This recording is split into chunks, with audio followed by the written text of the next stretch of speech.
मंत्रों से बढ़ के तेरा नाम। जय श्री राम, जय श्री राम, जय श्री राम, राजा राम। जय श्री राम, जय श्री राम, जय श्री राम, राजा राम। जय श्री राम। હું આદર્શ છું।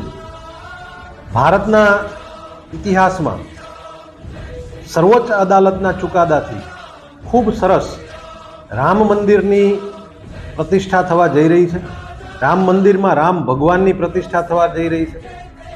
ધોરાજીમાંથી પણ અનેક લોકો સત્યાગ્રહમાં જોડાયા હતા, કાર સેવા કરી હતી અને આખો દેશ, આખો સમાજ જ્યારે આ તહેવારને ઉજવી રહ્યો છે ત્યારે આ તહેવારને પરિવાર સાથે ઉજવવા માટે આપણે 22મી તારીખ વિદ્યાર્થીઓ માટે રજા રહેશે।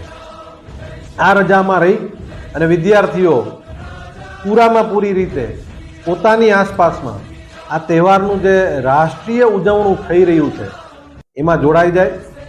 આ કોઈ રાજકીય તહેવાર નથી, આ કોઈ સામાજિક તહેવાર નથી।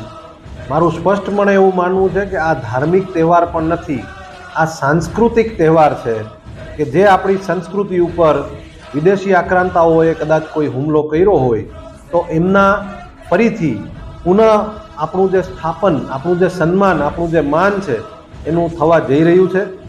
આપ બધાને પણ વિનંતી કે ખૂબ સરસ રીતે તહેવાર આપણે દિવાળીથી પણ વિશેષ ઉજવીશું એવી શુભકામના। બધાને આવનારા રામ રાજ્યની શુભકામના। અસ્તુ। ભારત માતા કી જય।